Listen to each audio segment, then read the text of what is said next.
Kudzakhala msonkhano waukulu mwamba, mmene oyera mtima adzaitanidwa. Kudzakhala msonkhano waukulu uko, pokakomana ndi mpulumutsiyo.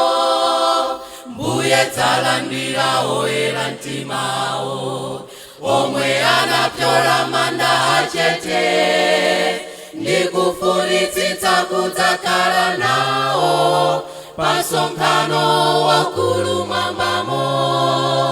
Udzakhala ndi msonkhano waukulu mwambamo, kwa oyera mtima dzakondwa uko. Osauka olemera mtundu uliwonse dzasonkhanitsidwa pa tsiku ilo. Podzavekedwa mwinjiro ndi korona wa moyo, kodi inu mudzakhalako? Oyera adzayimba kutamanda mfumuyo, ndifunitsa kudzakhalako. Udzakhala ndi msonkhano waukulu mwambamo, kwa oyera mtima dzakondwa uko.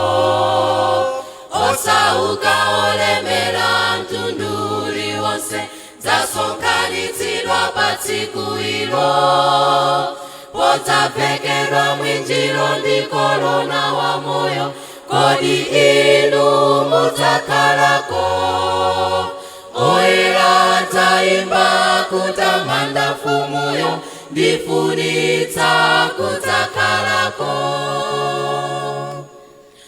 Kodi tidzasonkhanadi pali mtsinje wa moyo, wakuyenda nthawi zonse kwa Mulungu mwambamo. Udzakhala ndi msonkhano waukulu mwambamo, kwa oyera mtima dzakondwa uko. Osauka olemera mtundu uliwonse dzasonkhanitsidwa pa tsiku ilo. Podzavekedwa mwinjiro ndi korona wa moyo, kodi inu mudzakhalako? Oyera adzayimba kutamanda mfumuyo, ndifunitsa kudzakhalako. Udzakhala ndi msonkhano waukulu mwambamo, kwa oyera mtima dzakondwa uko. Osauka olemera mtundu uliwonse dzasonkhanitsidwa pa tsiku ilo. Podzavekedwa mwinjiro ndi korona wa moyo, kodi inu mudzakhalako? Oyera adzayimba kutamanda mfumuyo, ndifunitsa kudzakhalako.